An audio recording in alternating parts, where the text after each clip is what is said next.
다 같이 한 마음으로 말라기서 3장 7절 말씀 같이 합독해 보도록 하겠습니다. 만군의 여호와가 이르노라. 너희 조상들의 날로부터 너희가 나의 규례를 떠나 지키지 아니하였도다. 그런즉 내게로 돌아오라. 그리하면 나도 너희에게로 돌아가리라 하였더니 너희가 이르기를 우리가 어떻게 하여야 돌아가리까 하는도다. 아멘. 본문의 말씀은 6번째 애언 중에 5번째 애언을 기록하고 있는 말씀이 7절부터 12절의 말씀까지입니다. 4번째 애언에서는 하나님께서는 연단하시고 난 후에 공의에 심판하실 것이라고 예언하셨습니다. 그리고 난 후에 7절부터 12절 말씀까지는 5번째 애언인 11조와 하나님께 바쳐진 봉헌물을 주님께 다시 되돌려 드리지 않을 때 하나님은 이렇게 말합니다. 이젠 돌아와서 11조를 제대로 하라는 것입니다. 하나님께 바쳐야 되는 헌물을 제대로 하나님께 바치라고 말을 하면서 하나님은 오늘 굉장히 강력한 단어를 씁니다. 넌 나의 것을 도둑질해 갔구나 라는 말을 합니다. 그러면서 하나님께서는 오늘 본문 말씀에 돌이키라 라고 말합니다. 다시 11조를 드리고 주 앞에 드려야 될 예물을 올려드리라는 것입니다. 그러면 내가 축복해 줄 것이다 라는 말씀을 오늘 본문의 내용입니다. 오늘 성경은 우리에게 만군의 여호와가 이르노라. 너희 조상들의 날로부터 너희가 나의 규례를 떠나 지키지 아니하였도다 말합니다. 이 11조의 문제는 이것은 지금 이스라엘 백성들만의 문제가 아니라 저와 여러분의 문제이기도 하며 또한 그 당시에 이스라엘 백성들 현재만의 문제가 아니라 그의 조상들도 끊임없이 11조의 문제에 관해서 이제 하나님 보시기에 온전하지 않았었습니다. 그랬기 때문에 하나님께서는 너희가 나의 규례를 지키지 아니하는구나 라고 말씀하면서 8절 말씀에 그 중에 하나를 콕 집어서 말합니다. 사람이 어찌 하나님의 것을 도둑질하겠느냐. 그러나 너희는 나의 것을 도둑질하고도 말하기를 우리가 어떻게 주의 것을 도둑질하였나이까. 어떻게 감히 주님의 것을 빼앗아 갈 수 있겠습니까? 라고 말하는데 아니다. 넌 나의 것을 도둑질해 가했다 라고 말하면서 그 도둑질한 것이 바로 11조하고 봉헌물이라는 것입니다. 하나님의 것을 도둑질하면 안 되는 것입니다.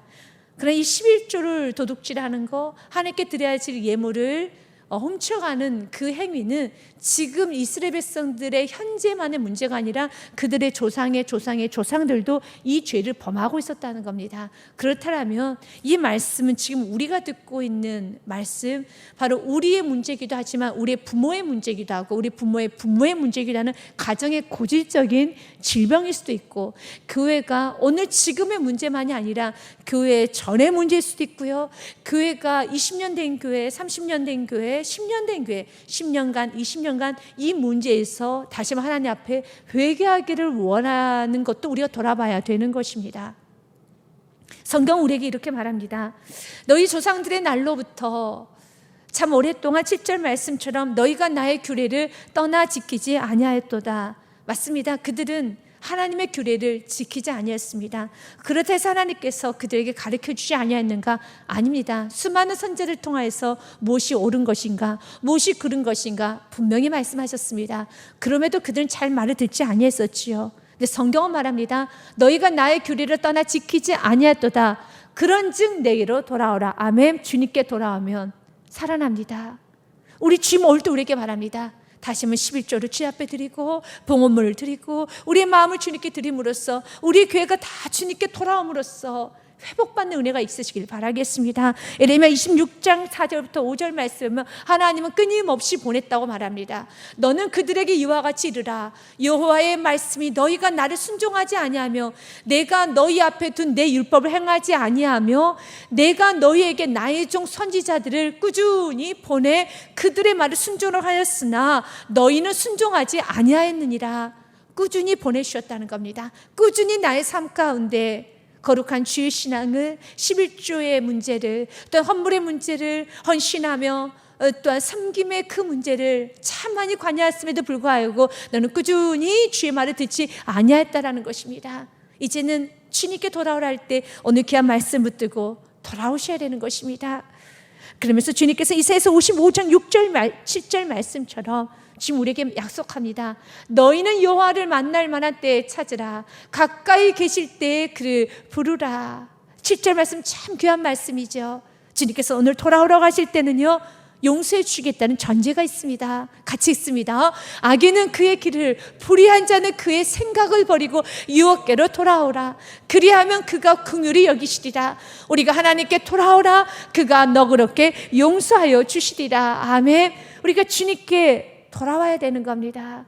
그러면 주님께서는 너그럽게 용서하여 주시리라. 아멘. 주님께 돌아오면 짐을 용서하여 주십니다. 우리가 주님께 있는 모습 그대로, 부족한 모습 그대로 오늘 말씀을 붙들고 내가 돌아오기 시작하면 놀랍게 하나님은 축복하여 주시면서, 하나님 우리에게 이렇게 말합니다. 한번 나를 시험해 봐라라는 말씀까지도 하십니다. 이렇게 11조 예물을 잘 드렸을 때, 주님께 드려야 될 예물을 잘 드렸을 때 어떻게 하나님은 축복하시는지 한번 시험해 봐라. 이제 시험은 테스트예요. 템테이션이 아닙니다. 테스트가 무엇입니까? 아브라함에게도 하나님은 테스트를 하시지 않았습니까? 또 우리에게도 하나님 오늘 시험하시기도 합니다. 이 시험은 상을 주시게 한 시험이에요.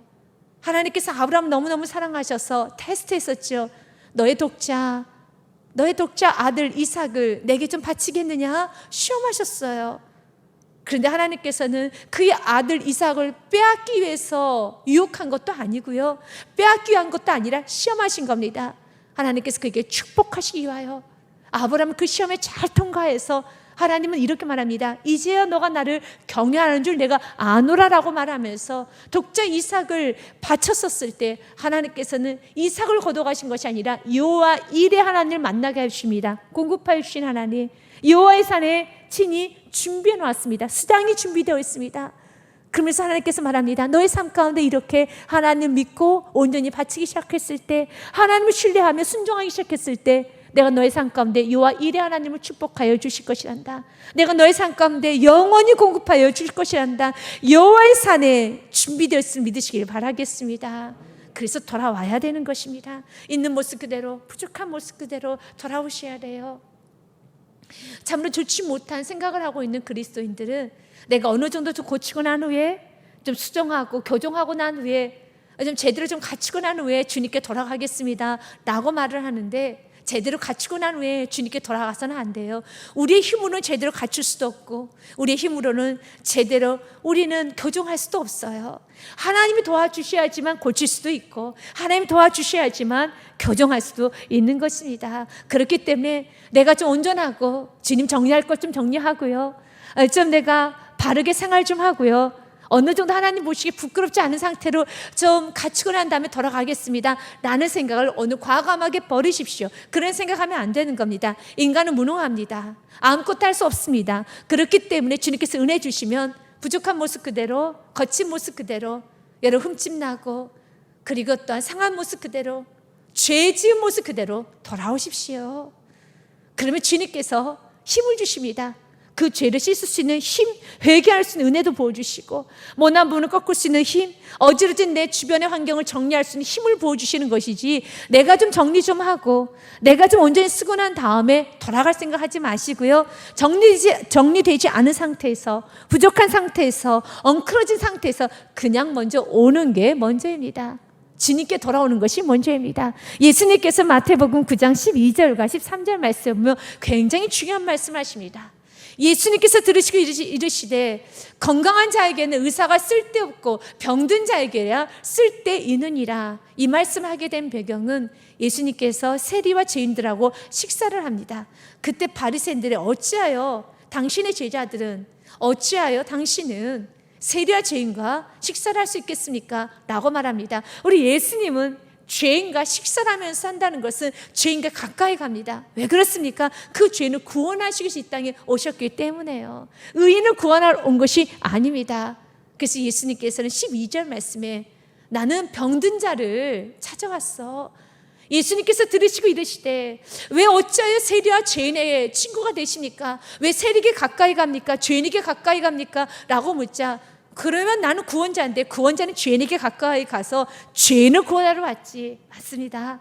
예수님은 우리의 죄 있는 우리를 구원하여 오신 겁니다. 내가 좀 갖춰진 상태에서 나 괜찮죠?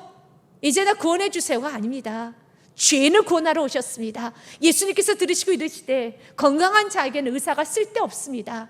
병든 자에게로만 쓸데있느니라. 믿으십니까? 우리는 병이 들었죠.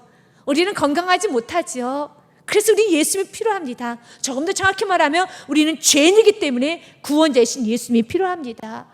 너희는 가서 내가 긍휼을 원하고 제사를 원하지 아니하노라 하신 뜻이 무엇인지 배우라. 나는 의인을 부르러 온 것이 아니요 죄인을 부르러 왔노라 하시니라. 아멘. 주님은 의인을 부르러 오지 아니했어요. 죄인을 부르러 왔다는 것입니다. 죄인은 우리의 이름을 부릅니다. 오늘 성경 우리에게 말합니다. 주님은 우리에게 그런즉 내게로 돌아오라. Come back to the Lord. 주님께 돌아가시길 바라겠습니다. 만군의 여호와가 일어나라. 너희 조상들의 날로부터 너희가 나의 규례를 떠나 지키지 아니했으니 그런즉 내게로 돌아오라는 것입니다. 아멘. 그때 이스라엘 백성들이 이렇게 말을 합니다. 그리하면 나도 너희에게 돌아가리라 하였더니 너희가 이르기를 우리가 어떻게 하여야 돌아가리까? 라고 말합니다. 어떻게 해야 되겠습니까? 돌아갈 방법을 묻고 있지요. 그러나 이 말은 좀 두 가지로 해석할 수 있습니다. 첫 번째는요, 우리가 돌아가고 싶어도 돌아갈 방법을 도대체 모르겠으니 그 방법을 알려주세요 라고 겸손히 묻는다라고 해석할 수도 있지만, 또 다른 의미는 우리는 당신을 떠난 적도 없는데, 나는 당신을 떠난 적도 없는데 도대체 무엇 때문에 당신께 돌아가야 한다고 하는 말입니까? 다시 말해서 주님께서 우리에게 회개를 하라고 할 때 난 잘못한 것이 없는데 왜 자꾸 회개를 하라고 하는 것입니까? 깨어있으라고 말을 하는데 나는 지금 깨어있는데 왜 자꾸 깨어있으라고 말을 합니까? 우리 흔히 부부간에 좀 싸울 때, 특히 예배 시간에 좀 싸우시는 분이 계셔요. 여러분 강단에서는 다 보입니다. 옆에 있는 사람에게 쿡쿡 찌릅니다. 졸지 마. 그럼 이렇게 말합니다. 나는 안 졸았다라는 거예요. 나 안 잤어. 안 잤는데 왜 나를 툭툭 때리고 왜 나를 찌르냐라고 말하죠. 그러나 그가 보기에 졸았죠. 오늘 이스라엘 백성들이 그래요. 나는 주님을 떠나지 않았는데 왜 자꾸 지금 나에게 돌아오라고 합니까? 난 지금 깨어있는데, 난 지금 졸지 않고 있는데, 난 지금 잘하고 있는데 왜 자꾸 깨어있으라고 합니까? 난 지금 겸손한 것 같은데 왜 자꾸 겸손하라고 합니까? 난 지금 잘하고 있는 것 같은데 왜 자꾸 깨어있으라고 합니까? 사랑하는 여러분, 주님께서 돌아오라 하면은 돌아올 수 있는 은혜가 있으시기 바라겠습니다. 지금 그 말씀을 그대로 받아들이다 보면 돌아올 게 참 많아요. 내가 주님 앞에 떠나 있는, 너무 멀리 떨어져 있는 자기 모습을 보게 될 것입니다. 그 말씀을 그대로 받아들이면 깨어있지 못하는 자신을 좀 보게 될 것이고, 그 말씀을 그대로 받아들이면 참 교만하고 있는 내 생각이 높아져 있고, 내 삶이 거칠어져 있고, 내 삶 가운데 겸손이 없고, 내 삶이 좀 여러분 기우뚱하고 있다는 것을 많이 발견하게 될 것입니다. 주님께 돌아오십시오. 주님 말합니다. 돌아오라는 것입니다.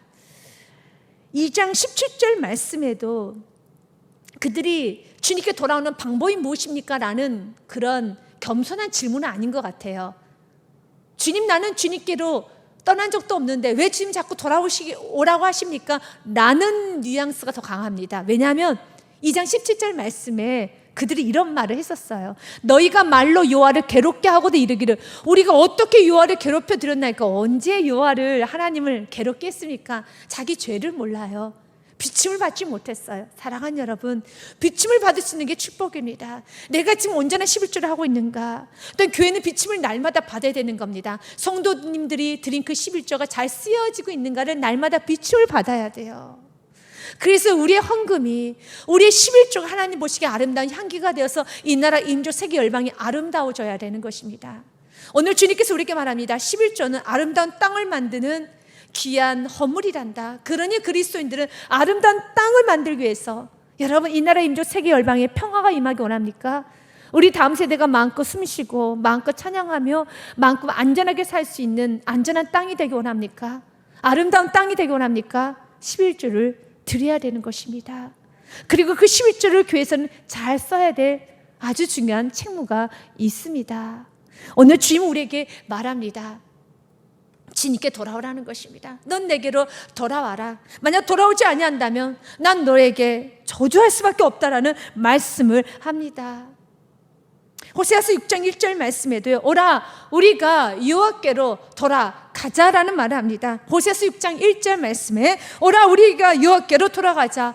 여호와께서 우리를 찢으셨으나 도로 낫게 할 것이요 우리를 치셨으나 싸매어 주실 것입니다. 아멘. 맞습니다. 여호와께로 돌아가자. 주님께 돌아오십시오. 그러면 우리가 무엇을 돌이켜야 될까요? 여기서 돌아오라는 것은 아슈브의 원형인 슈브를 말합니다. 슈브란 뜻은 오던 길에서 정반대 방향으로 돌아가는 것을 나타내는 표현입니다. 그 무엇에서 돌아가야 됩니까? 우리 주님 말합니다. 사람이 어찌 하나님의 것을 도둑질하겠느냐? 그러나 너희는 나의 것을 도둑질하고도 말하기를 우리가 어떻게 주의 것을 도둑질하였나이까 한도다. 이는 곧 11조 봉헌물이라. 우리가 주님께 돌아오는데 주님 말합니다. 슈브 돌아와라. 너 지금 너가 가고 있는 길은 잘못된 길이야. 돌아오는데 주님은 11조 가지고 돌아와라. 봉헌물 가지고 돌아와라. 우리의 물질 부분을 하나님은 지금 터치하고 있습니다. 돈은 여러분 잘 쓰이면 굉장히 아름답지만 돈이 썩기 시작하면 아주 악취가 납니다. 그래서 베이컨은 이런 말합니다. 돈은 거름과 같아서 뿌리지 않으면 썩기 쉽다라는 말합니다. 거름과 같아요. 일단 쇼펜하우도 이런 말합니다. 돈이란 바닷물과 같도다. 그 돈을 마시면 마실수록 목이 말라져요. 그래서 돈을 마시면 안 돼요. 돈을 움켜쥐면 안 되는 겁니다. 움켜쥐면 냄새가 나지만 그러나 돈을 쓰기 시작하면 모든 여러분 곡식을 잘 성장시키는 거름이 되는 거죠. 토마스 칼릴도 이런 말합니다. 재물과 보배는 불과도 같은 것. 매우 유용하여 하인 노릇을 하는가 하면 가장 무서운 쥐 노릇도 한다는 겁니다. 돈은 내가 정복할 때는 여러분의 아래서 마음껏 여러분이 사용해서 잘 선용할 수 있는 좋은 물질이 되기도 하지만 어느 순간에 돈은 여러분들을 통제하고 억압하고 압박하는 주인이 되기도 합니다. 교회의 돈이 주인이 되는 순간에 교회는 분열이 납니다. 그러나 교회도 돈이 참 유용하게 잘 쓰여지지 않습니까? 오늘 말씀처럼요, 11조를 통해서 아름다운 일이 일어나는 것처럼 돈은 유용하게 쓰이기도 하지만 가장 무서운 돈이 주인이 되기도 합니다. 그래서 벤자민 프랭클린도 이런 말합니다. 돈을 빌리러 가는 것은 자유를 팔러 가는 것이다 라는 말합니다. 내가 누군가의 돈을 빌리면 그 사람의 종이 될 수가 있어요. 그래서 여러분들이 우리가 사회생활을 하면서 또 사업과 직장을 하면 여러 가지 일로 돈을 좀 꼬아야 될 때 때로는 은행에서 대출을 하기도 하고 어떤 지인에게 여러분 약간의 돈을 좀 빌려야 할 때가 있을 수도 있겠죠. 그럴 때 여러분이 기억해야 돼요. 내가 하나님 앞에 기도하지 않고 정말 가장 하나님께서 원하는 시기에 돈을 빌리지 아니하면 어느 순간에 나는 돈에게 내 자유를 프리덤, 자유를 팔러 간다는 걸 기억하셔서 언제나 그 돈이 하나님께 먼저 기도하면서 공급은 주님으로부터 오는 겁니다. 사람이 돈을 빌려주고 은행에서 대출을 해주고 또한 여러 가지 여러분 사업을 해서 수익을 얻는 것 같지만 그 모든 수익은 모든 돈은 하나님으로부터 공급됨을 알고 먼저 물질 부분에서는 항상 하나님께 먼저 기도하십시오. 그렇지 않으면 어느 순간에 사업의 노예가 되고 돈의 노예가 되고 사람의 노예가 되고 대출의 노예가 되고 또 여러 가지 모든 환경의 노예가 될 수밖에 없습니다. 오늘 성경 우리에게 이렇게 말합니다. 너희는 어찌하여 도둑질했느냐? 내 것을 도둑질했다는 겁니다. 여기서 영어 단어에 도둑질한 단어를 여러분들 steal이란 단어를 알고 계실 겁니다. 그런데 여기서는 steal이란 단어를 쓰지 않고 robbing이라는 단어를 쓰고 있습니다. rob, 이것은 강탈하다. 강도가 이렇게 빼앗는 것처럼 강탈하는 겁니다. 훨씬 steal이라는 단어보다 훨씬 더 강한 단어를 쓰고 있어요. 사람이 어찌 하나님의 것을 이렇게 강탈해서 빼앗아갈 수 있느냐는 겁니다. 그런데 너희는 나의 것을 도둑질하고도 말하기를 죄를 몰라요. 우리가 어떻게 주의 것을 감히 주님의 소유를 감히 주님의 것을 도둑질하였나이까. 그런데 주님 말합니다. 넌 나에게 11조를 드리지 않았잖아. 넌 나에게 봉헌물을 드리지 아니했잖아 라고 말을 하면서 9절 말씀 한 번 더 강조합니다. 같이 읽겠습니다. 시작. 너희 곧 온 나라가 나의 것을 도둑질하였으므로 너희가 저주를 받았느니라. 결국 주님 앞에 11조를 드리지 아니하면 오늘 말씀에 보면 저주가 임한다는 겁니다. 그러나 여러분 삶 한번 되돌아보십시오. 우리가 11조를 드리지 않으신 교우님들도 계셔요. 그럴 때 정말 이 말씀대로 저주가 임했습니까? 그건 아니잖아요. 맞습니다. 우리 주님께서 오늘 이 말씀을 통하여서 하나님께서는 오늘 말씀 그대로 11조 내지 않으면 내가 너 저주할 것이야. 내가 너의 사업장 망하게 할 것이야. 그렇지 않습니다. 그러나 이 11조의 정신을 우리가 기억하지 못한다라면 정말 저주가 임해요. 그 11조 첫 번째는 왜 그렇습니까? 왜 주님을 11조를 하라고 하십니까? 그 이유는 한 가지입니다. 온 나라가 나의 것을 도둑질했다는 것은 11조를 통해서 먼저 첫 번째로 깨달아야 되는 것은 물질은 내 것이 아니구나. 이걸 깨달으라는 거예요. 11조의 과정을 통하여서 내가 수입의 10의 1조를 내므로써 날마다 우리는 생각을 해야 돼요. 각인이 돼야 되는 겁니다. 나의 것이 아니었구나. 주님의 것을 내가 9개나 쓸 수 있는 것이구나. 참 감사한 일이구나 라는 생각을 하면서 열심히 내가 돈을 벌었지만 또한 내가 직장 상사로부터 회사로부터 사람으로부터 돈을 받았지만 그 사람이 준 게 아니에요. 그분은 통로가 되셨고 하나님이 공급해 주신 거죠. 그럼 우리는 절대로 사람에게 굽신거리지 않아요. 사람에게 매이지도 않아요. 사업장에 매이지도 않아요. 물질에 매이지도 않습니다. 왜요? 물질을 주신 분은 하나님이시고 물질을 공급하신 분은 하나님이심을 날마다 고백할 때 우리는 사람의 눈치를 보지 않아요. 그러나 우리가 11조 정신을 잊어버리게 되면은 저 사람이 나를 먹이고 저 사람을 통해서 내가 공급받는다 생각할 때 참 마음이 여러분 좀 마음이 슬퍼지지 않습니까? 슬퍼지죠. 그래서 우리 눈치를 봐요. 저 사람이 날 자르면 어떡하지? 월급을 안 주면 어떡하지? 당당해지지 못해요. 하나님은 우리가 정말 행복하게 살기 원합니다. 당당하게 살기 원합니다. 그 당당함과 행복함의 시작은 모든 것이 주님의 것이라는 걸 인정하고 모든 공급은 주님으로부터 왔음을 고백하는 그 행위를 날마다 하기 원하며 그 행위 가운데 하나를 주님은 11조로 우리 주님은 허락하여 주셨어요. 그래서 여러분들이 11조를 낼 때마다 하나님이 주셨지요. 하나님 주셨지요.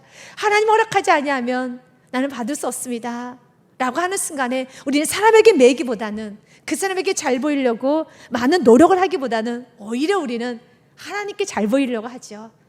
하나님 앞에 기쁨이 되려고 하나님 이번 한 달간도 잘 지켜주셔서 감사합니다.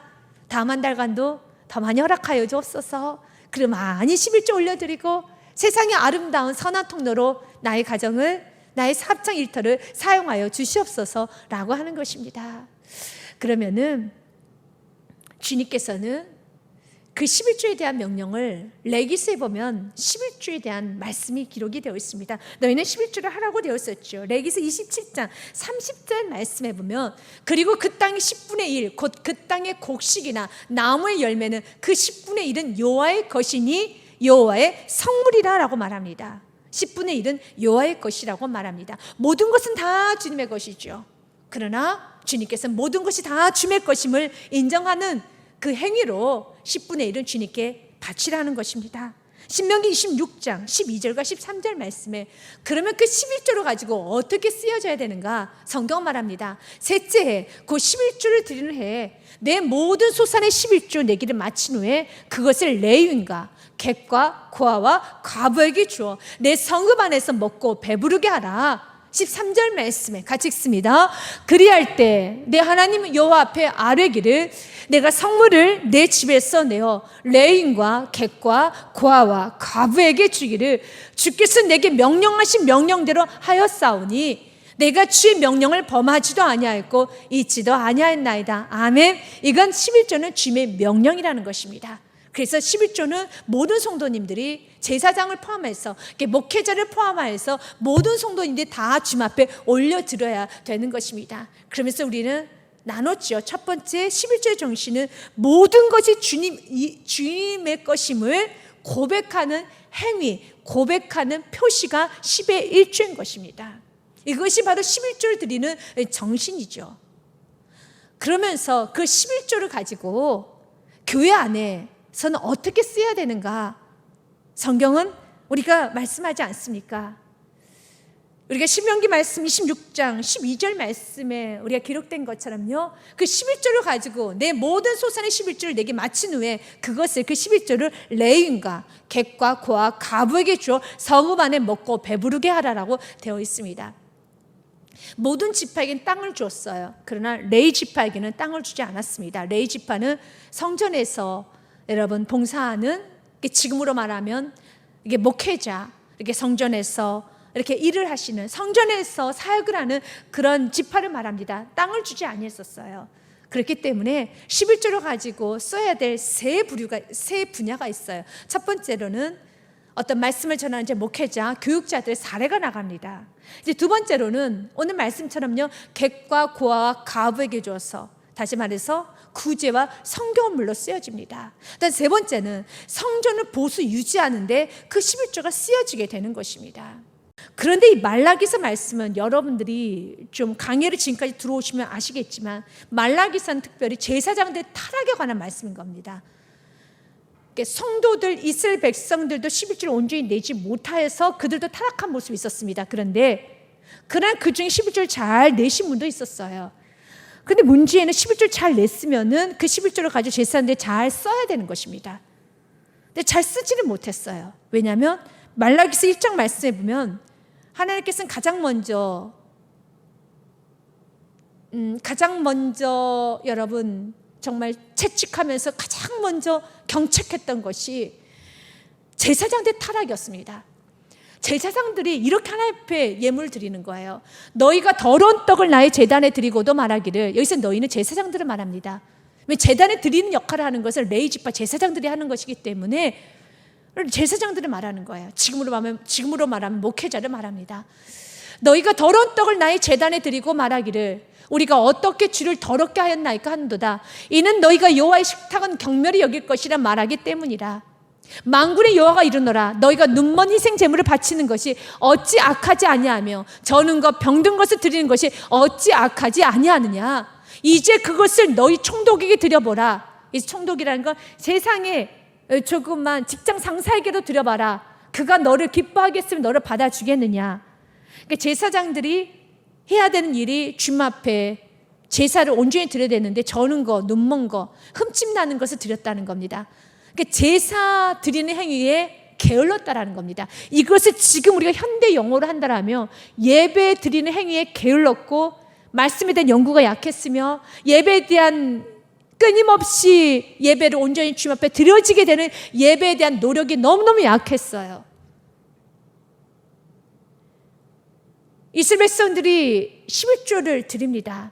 그럼 11조를 가지고 제사장들이 살아갈 수 있는 제사장들을 공개해야 되는 겁니다. 공급을 하는 거죠. 지금으로 말하면 사례라고 할 수가 있지 않습니까? 그러면 그 사례를 받은 제사장들이 가장 먼저 무엇을 해야 될까요? 제사장들이 사례를 받았으면 무엇을 해야 될까요? 하나님 앞에 눈먼 거, 저는 거, 그리고 흠집난 걸 드리는 게 아니라, 이제 사례를 받았으면 하나님께 온전한 것으로 드려질 수 있도록 말씀에 대한 준비가 많아야 됩니다. 겉으로 보면 제사를 드리는 것 같아요. 근데 하나님 보시기에는 너무 상한 걸 많이 드린 거예요. 너무 더러운 걸 많이 드린 겁니다. 눈먼 것을 많이 드렸어요. 도대체 너는 많은 시간 동안 무엇했길래 이렇게 상한 걸 내게 가져왔느냐? 도대체 많은 시간 동안 너는 무엇했길래 말씀이 이렇게도 상했니? 말씀이 이렇게도 약하니? 이제 이 말씀은 성도님들은 성도님 날대로 내가 11조 온전히 드려야 되겠구나. 또 목회자는 목회자 나름대로 이 말씀은 다 같이 회개해야 될 말씀이라는 겁니다. 그래서 하나님 보시기에는 아름답지가 않게 보는 거예요. 다 돌아오라는 것입니다. 목회자도 돌아오고 성도도 다 돌아서 성도는 온전한 11조를 바치고 또 그 11조를 가지고 첫 번째는 레인을 잘 공개하는데, 교회에서 사역하시는 분들, 이 사역자들 잘 공개하는데, 그럼 사역자들은 그 공개한 거 가지고 내 앞에 드리는 그 예배를 좀 제대로 예배가 드려질 수 있도록 좀 연구하고 말씀도 잘 전하고 아주 신선한 말씀, 프레시한 말씀을 전하고 또한 많이 주님 앞에 노력을 좀 해서 주께 드려야 되는데, 도대체 수많은 시간 동안 무엇하다 왔길래, 수많은 시간 동안 너는 무엇을 하였길래 이렇게 말씀이 부족하니? 말씀 흠집이 많니? 말씀에 깨끗이 못하니? 왜 삶이 이렇게 지저분해서 말씀이 너무 깨끗이가 못하다는 거예요. 너무 아픈 말씀이죠. 지금 우리에게 말합니다. 우리가 11조가 잘 쓰여지기 원합니다.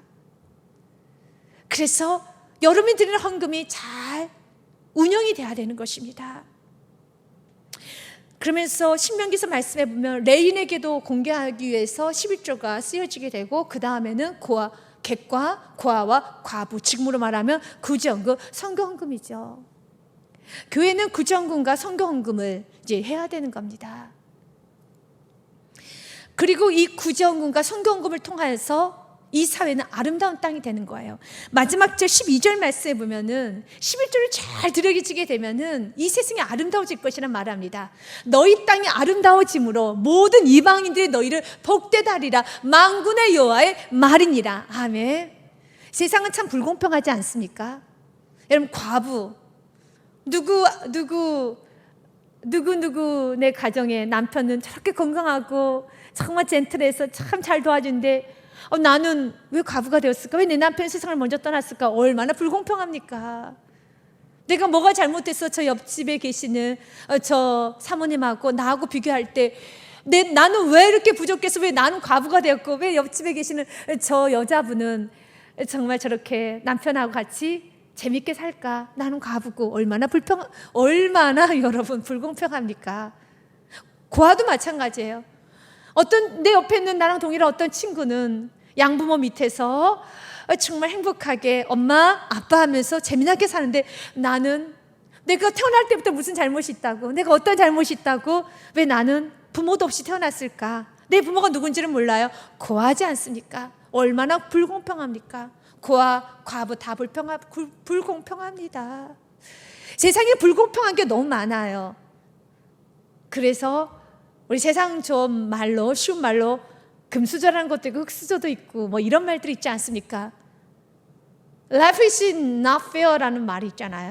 세상은 절대 not fair, 공평하지 않습니다. 불공평합니다. 그럼 이렇게 불공평한 사회를 살아가고 있을 때 교회가 해야 되는 일은 바로 그 불공평한 사회를 공평해지도록 우리가 좀 노력해 주는 겁니다. 우리가 좀 도와주는 그 일을 11조를 가지고 마음껏 좀 섬기라는 것입니다.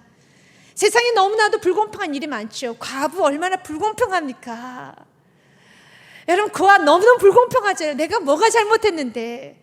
그래서 화가 나요. 분노가 나요. 그럼 그들에게, 과부에게 교회가 해줄 수 있는 게 무엇입니까? 남편을 여러분 만들어줍니까?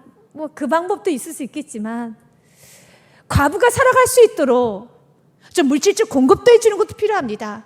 그러나 저는 더 강력하게 전하고 싶은 것이 과부가 더 이상은 자신을 한탄하지 않도록 예수 그리스도를 남편 삼고 살아갈 수 있도록 강력하게 복음을 전하는 그 일을 하기 원합니다. 그래서 세계문교는 교회 건축을 지금 우리가 준비하며 기도하고 있습니다.